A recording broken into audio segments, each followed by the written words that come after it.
Hi friends, எல்லாருக்குமே வணக்கம். இன்றைக்கி நம்ம எதை பற்றி பார்க்க போகிறோம்னா, சிடெட்டில் 2011 உள்ள கொஸ்டின்ஸ், சைல்டு டெவலப்மெண்ட் பெடகாஜியில் ஒரு 30 கொஸ்டின்ஸ் தான் பார்க்க போகிறோம். ஃபஸ்ட் கொஸ்டின் பார்த்தீங்கன்னா, a creative learner refers to one who is. ஒரு கிரியேட்டிவ் லேர்னர் எப்படி இருப்பாங்க அப்படின்னு பார்த்தீங்கன்னா, அதுக்குள்ள answer good at lateral thinking and problem solving. இது சேமாக தான் இருக்கும். கொஸ்டின்ஸில் உள்ள அந்த ஆன்சர்ஸ் எல்லாமே வந்து சேமாக இருக்கும். நம்மளுக்கு ஒரு குழப்பமாக இருக்கும். ஆனால் நம்ம அதை நல்லா ரீட் பண்ணி அதுக்குள்ளே ஆன்சரை பண்ணணும். நெக்ஸ்ட் கொஸ்டின் பார்த்தீங்கன்னா, individual learners differ from each other இன். அதாவது ஒவ்வொருத்தவங்களுமே ஏஜில் அவங்களோட லேர்னிங் ஸ்டைல் ஒவ்வொன்றிலையும் அவங்க டிஃப்ரெண்ட்டாக இருப்பாங்க. ஸோ அது எது மூலமாக அதை டிஃபர் பண்ணுவாங்க அப்படின்னு பார்த்தீங்கன்னா, ரேட் ஆஃப் டெவலப்மெண்ட்.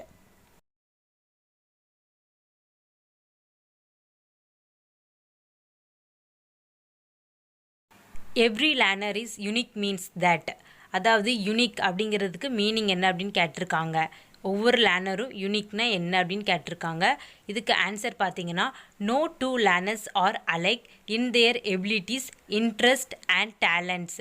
அதாவது எந்த ஒரு ரெண்டு படிக்கக்கூடிய ஒரு லேர்னர்ஸும் அவங்களோட திறன்கள், அப்புறம் அவங்களோட இன்ட்ரெஸ்ட், அவங்களுக்கு பிடிச்சிருக்கும்ல அது, அப்புறம் அவங்களோட டேலண்ட்ஸ் இதில் சேமாக இருக்க மாட்டாங்க. இதுதான் every learners is unique means. Next question பார்த்தீங்கன்னா, கன்ஸ்ட்ரக்டிவிசம் அப்படின்னா என்னது அப்படின்னு சொல்லியிருக்காங்க.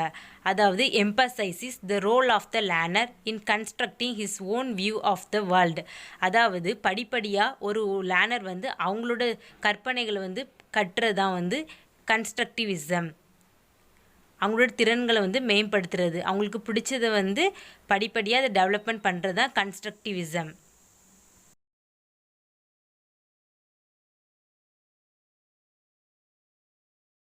Question, fifth question, development of concepts is primarily a part of. அதாவது இந்த டெவலப்மெண்ட் ஆஃப் கான்செப்ட் எதில் பார்ட்டாக இருக்குது அப்படின்னு பார்த்தீங்கன்னா இன்டலெக்சுவல் டெவலப்மெண்ட். அப்படின்னா அறிவு சார்ந்த டெவலப்மெண்ட்டில் தான் இந்த டெவலப்மெண்ட் ஆஃப் கான்செப்ட் ஒரு முக்கியமான ஒரு பார்ட்டாக இருக்குது. Emotional development, physical development, social development எல்லாமே முக்கியம். ஆனால் அதில் இந்த டெவலப்மெண்ட் ஆஃப் கான்செப்ட் இன்டலெக்சுவல் அறிவு சார்ந்த டெவலப்மெண்ட் தான் முக்கியம் அப்படின்னு சொல்லியிருக்காங்க. நெக்ஸ்ட் கொஸ்டின் பார்த்தீங்கன்னா, heredity is considered as a dash social structure. Static social structure. அதாவது ப்ரைமரியா, செகண்டரியா, டைனமிக்கா, ஸ்டாட்டிக்கா. ஹெரிடிட்டி அப்படிங்கிறது பரம்பரை அப்படின்னு சொல்லுவாங்களா, பரம்பரையாக இது வருது அப்படின்னு சொல்லிட்டு அது ஸ்டாட்டிக், ஒரு நிலையான ஸ்ட்ரக்சராக இந்த சோஷியல், இந்த சமூகத்தில் இருக்குது. நெக்ஸ்ட் கொஸ்டின் பார்த்தீங்கன்னா, the most intense and crucial socialisation takes place. அதாவது இந்த சமூகமயமாதல், சமூகத்தில் நிறைய விஷயங்களை தெரிஞ்சுக்கிறது, அப்புறம் உறவுகளை மேம்படுத்துறது எந்த ஒரு பீரியடில் நடக்கும் அப்படின்னு பார்த்தீங்கன்னா, டூரிங் அடல்சென்ஸ். அதாவது இளமை அந்த பருவத்தில் தான் இந்த சமூகமயமாதல் அதிகமாக இருக்கும் அப்படின்னு சொல்கிறாங்க. தென் 8th கொஸ்டின் பார்த்தீங்கன்னா, helping learners recapitulate or recall what they have already learned is important because. அதாவது என்னென்னா, the relating new information to prior knowledge enhances learning. முன்னாடியே அவங்க படிச்சிருப்பாங்களா நாலேஜ், அதை யூஸ் பண்ணி இப்போ உள்ள இன்ஃபர்மேஷனை நியூவாக அவங்க படிக்கிறத அதன் மூலமாக படிக்கிறது மூலமாக அவங்களுக்கு ரொம்ப ஈஸியாக இருக்கும் அப்படின்னு சொல்கிறாங்க. 9th கொஸ்டின் பார்த்தீங்கன்னா, according to Piaget during the first stage of development, அதாவது 0 to 2 years a child learns best. எதன் மூலமாக லேர்ன் பண்ணுறாங்கன்னா, பை யூஸிங் த சென்சஸ், உணர்வுகளை பயன்படுத்தி அந்த 0 to 2 years old children, babies learn பண்ணுறாங்க. Question, theory of learning which totally and only depends on observable behavior is associated with dash theory of learning. இதுக்கு answer பார்த்தீங்கன்னா behaviourist. அதாவது ஒருத்தங்களோட குணநலங்களை கவனித்தல் மூலமாக கண்டறிவது எந்த தியரியில் இருக்குது அப்படின்னு பார்த்தீங்கன்னா, குணநலங்களை தெரிஞ்சுக்கக்கூடிய பிஹேவியரிஸ்ட் தியரியில் இருக்குது. 11th question, multilingual character of Indian society should be seen. அதாவது நிறைய லாங்குவேஜ் பேசக்கூடிய பீப்புள் இருக்கக்கூடிய ஒரு சொசைட்டி எப்படி இருக்கும் அப்படின்னு பார்த்தீங்கன்னா, a resource for enrichment of school life. அதாவது ஒரு ஸ்கூலில் சிறந்த வளங்கள் தரக்கூடிய ஒரு நல்ல ஒரு பள்ளி மாதிரி இருக்கும் அந்த சமூகம் அப்படின்னு சொல்கிறாங்க. 12th question, creative answers require. அதாவது க்ரியேட்டிவாக ஒரு பதில் அளிக்கக்கூடிய கொஸ்டின் எப்படி இருக்கும் அப்படின்னு பார்த்தீங்கன்னா, ஓப்பன் எண்டட் கொஸ்டினாக இருக்கும். ஓப்பன் எண்டட்னா எஸ்ஏ டைப். இப்போ இதை பற்றி டெஸ்கிரைப் பண்ணுங்கள் அப்படின்னு சொல்லியிருப்பாங்க. ஸோ அதன் மூலமாக அவங்களா கற்பனையில் நினச்சி அதை எழுதுவாங்க. இது ஓப்பன் எண்டட் 13 கொஸ்டின் பார்த்தீங்கன்னா diagnosis of the gaps in the learning of students should be followed by. அதாவது ஒரு ஸ்டூடெண்ட் வந்து படித்தலில் ஏதாட்டு பிரச்சனைகள் இருக்கிறத கண்டறியும் போது என்ன பண்ணணும் அப்படின்னு பார்த்தீங்கன்னா அப்ரோப்ரியேட் ரெமடியல் மெஷர்ஸை சூஸ் பண்ணணும். அதாவது அந்த கற்றல் முறையில் என்னென்ன தவறுகள் இருக்கோ அதை சரி செய்யக்கூடிய அந்த ரெமடியல் மெஷர்ஸ் வந்து கண்டறியணும். 14 question, which of the following statements cannot be considered as a feature of learning?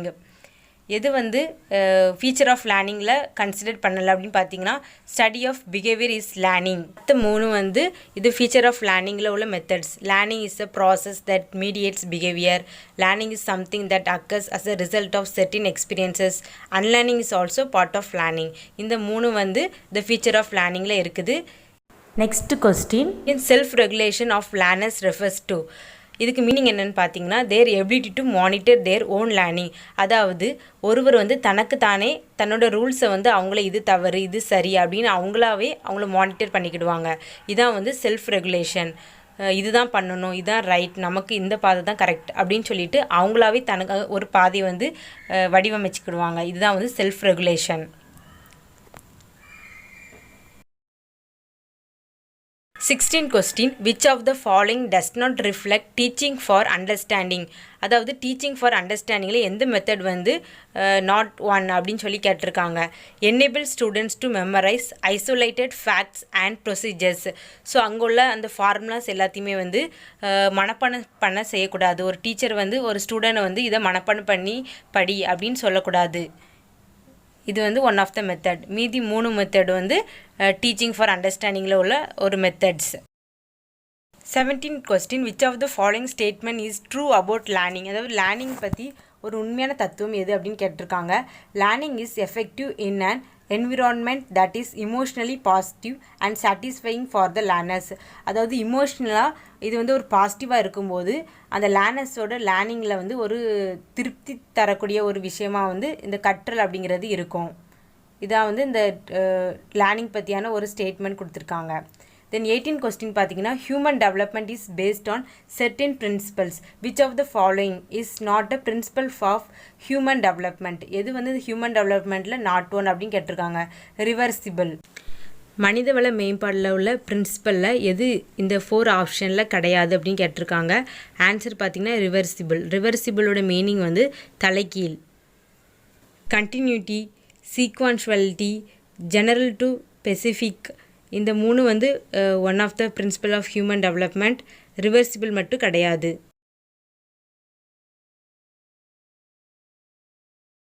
19 question, the main purpose of assessment should be. அதாவது மதிப்பீடுதலோட முக்கியமான அந்த நோக்கம் என்ன அப்படின்னு கேட்டிருக்காங்க. to diagnose and remedy gaps in learning. அதாவது இந்த கற்றலில் இருக்கக்கூடிய பிரச்சனைகளை கண்டறிந்து அதுக்கு ரெமடிஸ் தீர்வுகள் கொடுக்கறது தான் இந்த அசஸ்மெண்ட்டோட முக்கியமான நோக்கம். to point out the errors of the learners, to measure the achievement of learners, to decide if a student should be promoted to the next class. பார்த்திங்கன்னா எல்லாமே சேமாக தான் இருக்குது. எல்லாமே இந்த அசஸ்மெண்ட் மெத்தடில் வரும். ஆனால் அதில் கரெக்ட் ஆன்சர் பார்த்திங்கன்னா இந்த 4th option to diagnose and remedy gaps in learning. 20th question பார்த்தீங்கன்னா centrally sponsored scheme of integrated education for disable children aims at providing educational opportunities to children with disabilities in. அதாவது இந்த integrated education for disable children இந்த ஸ்கீமோட aim என்ன அப்படின்னு கேட்டிருக்காங்க. அதாவது இந்த மாதிரி ஊனமுற்ற அந்த குழந்தைகளுக்கு வந்து ரெகுலர் ஸ்கூல்லையும் படிக்கிறதுக்கு வாய்ப்பு கொடுக்கணும். அதான் இதோட முக்கிய நோக்கம். 21th question, which of the following is not a sign of reading difficulty among young learners? difficulty in. இந்த 4 ஆப்ஷனில் எது வந்து ரீடிங் டிஃபிகல்ட்டி கிடையாது அப்படின்னு கேட்டிருக்காங்க. அண்டர்ஸ்டாண்டிங் வேர்ட்ஸ் அண்ட் ஐடியாஸ், அதாவது வேர்ட்ஸ் ஐடியாஸ் எல்லாமே புரிஞ்சுக்கிறது வந்து ரீடிங் டிஃபிகல்ட்டி கிடையாது அப்படின்னு சொல்லியிருக்காங்க. மீதி உள்ள 3 ஆப்ஷன் வந்து ரீடிங் டிஃபிகல்ட்டி உள்ள பிரச்சனைகள். 22 question, a teacher wants the gifted children of her class to achieve their potential. Which of the following should she not to do achieve her objective? அதாவது ஒரு கிஃப்டட் சில்ட்ரனை வந்து டீச்சர் என்கரேஜ் பண்ணும்போது என்ன பண்ணக்கூடாது அப்படின்னு கேட்டிருக்காங்க. Segregate them from their peers for special attention. அதாவது அவங்க வந்து செப்பரேட் பண்ணக்கூடாது. அவங்களோட பியர்ஸ்லேருந்து இவங்களாம் வந்து கிஃப்டட் சில்ட்ரன், இவங்களாம் வந்து புவர் சில்ட்ரன் அப்படின்னு வந்து பிரிக்கக்கூடாது. அவங்க எல்லாருமே மொத்தமாக சேர்ந்தா வந்து லேர்ன் பண்ணணும். Which of the following is not a characteristic feature of intrinsically motivated children? நல்ல மோட்டிவேட் பண்ண சில்ட்ரன் வந்து அவங்களா வந்து அவங்களோட வேலைகளை பண்ணுறது வந்து இந்த 4 ஆப்ஷனில் எது கிடையாது அப்படின்னு பார்த்தீங்கன்னா they always succeed.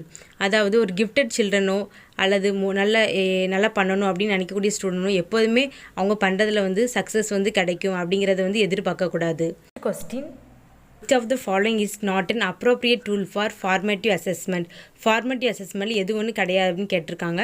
Dam test வந்து சம்மேட்டிவ் வேல்யூவேஷன், சம்மேட்டிவ் அசஸ்மெண்ட்டில் உண்டு. அதாவது டேம் டெஸ்ட் வந்து எண்ட் ஆஃப் த ஒரு பீரியட் ஆஃப் லேர்னிங்கில் வந்து கண்டக்ட் பண்ணுவாங்க. குயிஸ் அண்ட் கேம்ஸ் வந்து கிளாஸ் ரூமில் கண்டக்ட் பண்ணுவாங்க. ஓரல் கொஸ்டின்ஸ் எல்லாமே வந்து கிளாஸ் ரூமில் கண்டக்ட் பண்ணுவாங்க. Question 25. Learner should not be encourage to. அதாவது ஒரு லேர்னர் வந்து எப்படி என்கரேஜ் பண்ணக்கூடாதுன்னு பார்த்தீங்கன்னா memorise all the answers to questions which the teacher May ask. அதாவது டீச்சர் வந்து எதை கேட்பாங்களோ அதை வந்து மனப்பாடம் பண்ணி படிக்கக்கூடாது. இதை வந்து ஒரு டீச்சர் வந்து என்கரேஜ் பண்ணக்கூடாது அப்படின்னு சொல்லியிருக்காங்க. Question number 26. The concept of observational learning was given by. இந்த தியரி யார் கொடுத்துருக்காங்க அப்படின்னு பார்த்தீங்கன்னா பண்டூரா.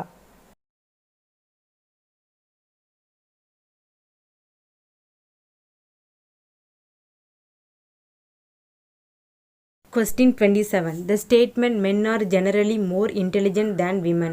இது வந்து எது சுட்டி காட்டுது அப்படின்னு கேட்டிருக்காங்க. Shows gender bias. அதாவது ஒரு ஆணுக்கும் பெண்ணுக்கும் இடையுள்ள வேறுபாட்டை வந்து இது சுட்டி காட்டுது அப்படின்னு சொல்கிறாங்க.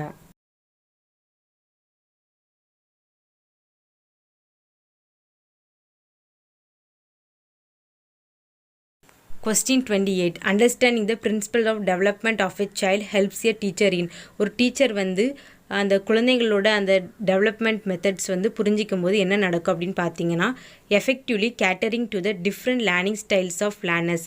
அதாவது ஒவ்வொரு லேர்னருக்கும் எந்த ஸ்டைல் வந்து நம்ம டீச் பண்ணால் அவங்களுக்கு வந்து பாடம் புரியும் அப்படிங்கிறத ஈஸியாக அவங்க வந்து வேறு மெத்தட்ஸ் வந்து ஃபாலோ பண்ண ஈஸியாக இருக்கும்.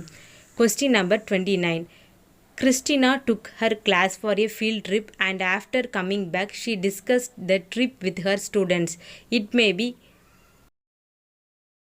இதோட ஆன்சர் பார்த்தீங்கன்னா அசஸ்மெண்ட் ஆஃப் லேர்னிங். அதாவது வந்து டீச்சர்ஸ் வந்து ஸ்டூடெண்ட்ஸ் கூட ஒரு ஃபீல்ட் ட்ரிப் போயிருக்காங்க. போயிட்டு வர வழியில் வந்து அதை பற்றி டிஸ்கஸ் பண்ணுறாங்க. ஸோ இது என்ன மாதிரி அசஸ்மெண்ட், அதாவது ஸ்டூடெண்ட்ஸ் வந்து எவ்வளோ புரிஞ்சிருக்காங்க அந்த ஃபீல்ட் ட்ரிப் பற்றி அப்படின்னு அவங்க வந்து ஒரு மதிப்பிடுதாங்க. இது என்ன மாதிரியான ஒரு அசஸ்மெண்ட் அப்படின்னு சொல்லி பார்த்தீங்கன்னா அசஸ்மெண்ட் ஆஃப் லேர்னிங். அவங்க எவ்வளோ படிச்சிருக்காங்க அதை பற்றி வந்து மதிப்பிடுதாங்க. 30 கொஸ்டின் பார்த்தீங்கன்னா statement and important precondition for the proper development of a child is ensuring his healthy physical development. So இந்த ஸ்டேட்மெண்ட் எதை பற்றி அப்படின்னு கேட்டிருக்காங்க.